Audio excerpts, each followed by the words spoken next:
శ్రీమాత్రే నమః. సద్గురు జ్యోతిష్యాలయం నుండి 2026 జూన్ నెల 22వ తారీఖు నుండి 28వ తారీఖు వరకు ఈ వారం రాశి ఫలితాలు ఎలా ఉన్నాయి?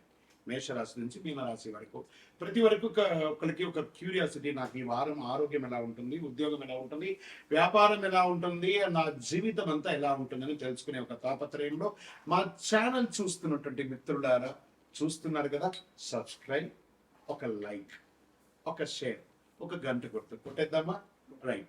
ఇక వ్యవహారానికి వెళ్ళేటప్పటికి ఈ వారం అంతా కూడా గ్రహాలు ఎలా ఉన్నాయి, ఫస్ట్ గ్రహాల యొక్క స్థితిని బట్టే కదా ఈ వారం అంతా ఎలా ఉంటుందో చెప్తాము. గురు భగవానుడు కర్కాటకంలో ఉచ్చ స్థితిలో ఉన్నాడు, అద్భుతాన్ని ఇస్తున్నాడు.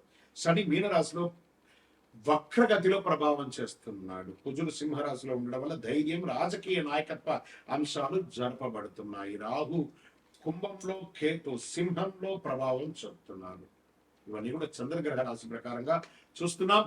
జాతకం పడుతున్న వర్షానికి ఒక గొడుగు మాత్రమే, కానీ జాతకం జీవితం కాదు. మీరు మిమ్మల్ని నమ్మండి, మీ యొక్క జీవితాన్ని నమ్మండి, మీ యొక్క ఇష్టదేవాన్ని నమ్మండి. తులారాశి మిత్రులారా, ఈ వారం మీకు ఎలా ఉంది అని అంటే, ఎంతగానో మీకు ఆరోగ్యం పట్ల చూపడం జరుగుతుందండి. కొంచెం ఆరోగ్యం పట్ల జాగ్రత్తగా ఉండవలసినటువంటి వారే, ఏదో ఒక శస్త్రచికిత్స అయ్యే అవకాశాలు కనబడుతున్నాయి. ఒత్తిడిని తగ్గించుకోండి. వ్యవసాయదారులకి మిశ్రమంగా ఉంది. విద్యార్థులు బాగా కష్టపడాలి. మీ యొక్క చదువుని కాన్సన్ట్రేషన్ ఎక్కువ చేయాల్సి ఉంటుంది. చాలా అద్భుతమైనటువంటి ఫలితాలు పొందాలంటే కష్టపడాలి. ఇక ప్రేమికుల మధ్య కొంచెం మాట పట్టింపులు వచ్చే అవకాశం ఉన్నాయి. కుటుంబ సభ్యులతో ఆనందకరంగా మీ పాత్రను పోషిస్తారు. విదేశీయ ఉద్యోగం, విదేశీయ చదువు కోసం ప్రయత్నం చేసే వాళ్ళకి వీసా లేదా ఇమిగ్రేషన్ లో కాస్త డిస్టర్బెన్స్ కనబడుతున్నాయి, జాగ్రత్త పడండి. విదేశీయ వ్యాపారం చేసే వాళ్ళకి, ఎక్స్పోర్ట్స్ బిజినెస్ వాళ్ళకి ఇది బాగుంది. ఇంకా సినిమా, టీవీ కళారంగం వారికి కొత్త అవకాశాలు, ఆడిషన్స్, ప్రేక్షక ఆదరణ ఇవన్నీ వచ్చే అవకాశం ఉన్నాయి. రాజకీయ నాయకులకి ప్రజాక్షేత్రంలో కాస్త ఇబ్బంది కనబడుతుంది, జాగ్రత్త. మీ మాటకు ప్రాధాన్యత తగ్గే అవకాశాలు కనబడుతున్నాయి. ఇక రియల్ ఎస్టేట్ లో ఆస్తి విలువలు పెరిగే అవకాశాలు ఉన్నాయి, కాస్త వెయిట్ చేయండి, మంచి అవకాశాలు. కోర్టు వ్యవహారాలు మీకు రాజీ మార్గం ద్వారానే ఫలితం వస్తుంది, కానీ వ్యవహారికంగా మీకు ప్రతికూల ఫలితాలు కనబడుతున్నాయి. కొత్త వ్యాపార ఒప్పందాలు ఇప్పుడు వద్దు. వ్యాపారస్తులకి భాగస్వామి వ్యాపారాలు చేసుకునేటప్పుడు చాలా జాగ్రత్తగా ఉండండి. ఉద్యోగస్తులకి మిశ్రమ ఫలితాన్ని కూడా కల్పిస్తుంది. షేర్ మార్కెట్ ట్రెండింగ్ హెచ్చుతగ్గులు కనబడుతున్నాయి. ఎఫ్ఎంసీజీ రంగాల వారికి దృష్టి పెట్టుకోవచ్చు చెప్పచ్చు.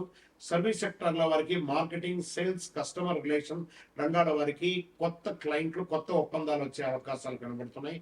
ఉద్యోగస్తులకి ఉన్నతాధికారుల యొక్క నుంచి ప్రెషర్ వస్తుంది. మీ కింద ఉద్యోగస్తులకి తోటి ఉద్యోగస్తుల మధ్య మిశ్రమ ఫలితాలు. ఓవరాల్ ఈ వారం జాగ్రత్తగా ఉండవలసినటువంటి ఒక వారంగా కూడా చెప్పడం జరుగుతుంది. అదృష్ట సంఖ్య 6. తెలుపు రంగు మీకు చాలా కలిసి వస్తుంది. పడమర దిక్కు చాలా మంచిది. మీకు కనకదార స్తోత్రం, అమ్మవారి యొక్క పారాయణం చేయండి, లేదా చండీ హోమం, చండీ పారాయణం చేసుకోండి, చాలా మంచిది. పేదవాళ్ళకి వస్త్రాలు దానం ఇవ్వండి. బాలికలకి పుస్తకాలు, పెన్సిల్ బ్యాగ్స్ అంటే కూడా ఇవ్వండి. అద్భుతమైనటువంటి ఫలితాలు పొందుతారు. విజయోస్తు. ఇంకను మీ యొక్క వ్యక్తిగత జాతకం తెలుసుకోవడానికి మీ పరిసర ప్రాంతాల్లో ఉన్నటువంటి గురువుల్ని సంప్రదించండి. లేదు గురుగారు, నేను మీ దగ్గరనే తెలుసుకోవాలని అనుకుంటున్నాము, అయితే ఏం చేస్తారంటే డిస్ప్లేలో కనబడుతున్నటువంటి నెంబర్కి మీ పేరు, మీ డేట్ ఆఫ్ బర్త్, మీ ప్లేస్ ఆఫ్ బర్త్, మీ టైమ్ ఆఫ్ బర్త్ కంపల్సరీ పెట్టండి. వాట్సాప్ చేయండి, తప్పకుండా మా అడ్మిన్స్ మీకు రిప్లై ఇస్తారు. ఇంకా ఈ జాతకం కాకుండా మాకు ఏమైనా ఇంకా అదృష్టకరమైనటువంటి వస్తువులు ఏమైనా ఇస్తారంటే, అతి శక్తివంతమైనటువంటి 48 రోజులు పూజ చేసినటువంటి కరుంగాళి మాల కూడా మన యొక్క ఆర్గనైజేషన్ నుంచి వస్తుంది. మన దేవాలయంలోనే పూజ చేసి అందిస్తున్నాం. కావలసిన వారు సంప్రదించండి. దిగుమతి రంగాల్లో కాస్త మిశ్రమంగా ఉంది. వ్యాపారంలో కోర్టు వ్యవహారములు ప్రతికూలం. మా గురుగారు ఎప్పుడు మమ్మల్ని ఇలా భయపెట్టకండి గురుగారు, మా జీవితం ఏం కావాలంటే మరి కాంప్రమైజ్ అవ్వండి, తప్పదు. మీరు కూడా మీ యొక్క జీవితంలో కొన్ని మార్పులు తెచ్చుకోవాలి కదా. గ్రహాలు అనుకూలంగా ఉన్నా కూడా మీరు కూడా కొంచెం మార్చుకోవాలి కదా, తప్పదు. రియల్ ఎస్టేట్ మిశ్రమం, పెద్ద గొప్పగా ఏమీ లేదు, అలాగే నత్తనడగ్గా ఉంటుంది. రాజకీయ నాయకుల రంగులకి ఉన్నటువంటి వాళ్ళకి ప్రజాక్షేత్రంలో వెళ్ళేటప్పుడు మొటిక్కాయలు పడే అవకాశాలు ఉన్నాయి. నువ్వు నాకు ఎందుకు ఇలా చేయలేదు, నువ్వు అప్పుడు మాట ఇచ్చావు కదా, ఇప్పుడు మాట ఇచ్చావు కదా, ఎందుకు చేయలేదు, ఇలాంటి క్వశ్చన్స్ వస్తాయి. తగినటువంటి సమాధానాలతో ప్రజాక్షేత్రంలో వెళ్ళండి. మీరు సమాధానం చెప్తేనే పబ్లిక్ మీటింగ్ పెట్టండి, లేకపోతే ఇబ్బంది పడతారు. జాగ్రత్త. ఇంకా సినిమా టీవీ కళాకారులకి, నటులు, యాంకర్లు, రచయితలకి అప్పుడే పెరిగినట్టు కనబడుతుంది, అప్పుడే తగ్గినట్టు కనబడుతుంది, అప్పుడే మీకు నెగిటివ్ ఇంపాక్ట్ వస్తుంది, అప్పుడే మీకు కామెంట్స్ వస్తాయి. దేని మీద కూడా ఓవర్గా రియాక్ట్ అవుతుంది. వస్తూనే ఉంటుంది. ప్రజాక్షేత్రంలో పబ్లిక్ లో ఉంటే మాటలు వస్తూనే ఉంటాయి, కామెంట్స్ వస్తూనే ఉంటాయి. అవన్నీ దాన్ని పట్టించుకోకుండా ఎలా ముందుకు వెళ్ళండి. ఇంకా విదేశీయ ఉద్యోగం వీసా కోసం ప్రయత్నం చేసేవాళ్ళు మేబీ పోస్ట్ వీక్ అనుకూలంగా ఉన్న ఫస్ట్ వీక్ రిజెక్షన్స్ కూడా ఉన్నాయి. కొంచెం జాగ్రత్త పడండి, కొంచెం జాగ్రత్త. ఇంకా కుటుంబ సభ్యుల మధ్య అన్నదమ్ములు, అక్క చెల్లెలు, బంధుమిత్రుల మీద సఖ్యత లోపం అవుతుంది. జాగ్రత్త. ప్రేమికులు ఒకరి పట్ల ఒకరికి నమ్మకం అనేది పోగొట్టుకుంటారు మీ యొక్క మాటల అహంకారం వల్ల. జాగ్రత్త. విద్యార్థులు ఉన్నత విద్య, పోటీ పరీక్షల, విదేశీ విద్యకు అనుకూలమైనటువంటి సమయం. బాగా చదువుతారు విద్యార్థులు, ఏకాగ్రత పెరుగుతుంది. పరిశోధన, ఈ యొక్క రీసెర్చ్ ఉంటారు చూసారా, వాళ్ళకందరికీ ఇది ఒక మంచి సమయం. ఆరోగ్యం, ఈ ఆరోగ్యం అనేది ఆహారం అదుపులో ఉంటే ఆరోగ్యం అదుపులో ఉంటుంది. జాగ్రత్తగా ఉండండి. ప్రయాణాల వల్ల అలసట ఉంటుంది. ప్రయాణం చేసేటప్పుడు మీ యొక్క వాల్యుబుల్ థింగ్స్ ని చాలా జాగ్రత్తగా పెట్టుకోండి. సమయానికి నిద్ర తీసుకోండి. వ్యవసాయదారులకి చాలా బాగుంటుంది. ప్రభుత్వ పథకాల ద్వారా లాభాలు పొందే అవకాశాలు ఉన్నాయి.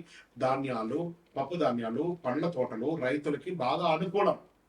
కొత్త సాగు పద్ధతులు అవగాహన అలాంటిది ఒక ట్రైనింగ్స్ లాంటి దానికి వెళ్ళండి. గురువారం రోజు గురుగ్రహానికి ప్రార్థన చేయండి. గురు భగవానుడా నాకు అనుగ్రహం చేయండి, శని భగవానుడా నాకు అనుగ్రహం చేయండి అని చెప్పి నవగ్రహాలకి 19 ప్రదక్షిణాలు చేయండి. ఓం బృహస్పతి నమః, ఓం శనేశ్వరాయ నమః అని 108 సార్లు మంత్రం చేయండి. పసుపు రంగు వస్త్రాలు ధరించండి. గురువులకి, పెద్దలకి గౌరవం చేయండి, వాళ్ళకి నమస్కారం చేయండి. అదృష్ట సంఖ్య 3, అదృష్ట రంగు పసుపు, అదృష్ట దిక్కు ఈశాన్య దిక్కు. మీరు దర్శించండి. దేవాలయాలకి కనకదార స్తోత్రం పారాయణం చేయండి. ఆర్థికంగా మెరుగుపడడానికి శనగలు దానం ఇవ్వండి. విద్యార్థులకు పుస్తకాలు ఇవ్వండి, అన్నదానం చేయండి. అనుకూలమైనటువంటి ఫలితాలు పొందుతారు. ధనుసు రాశి మిత్రులారా, ఈ వారం అంతా కాస్త గణపతి నమః సైలెంట్ గా ఉండండి. అన్ని రకాలుగా మేలు జరుగుతుంది. విజయోస్తు.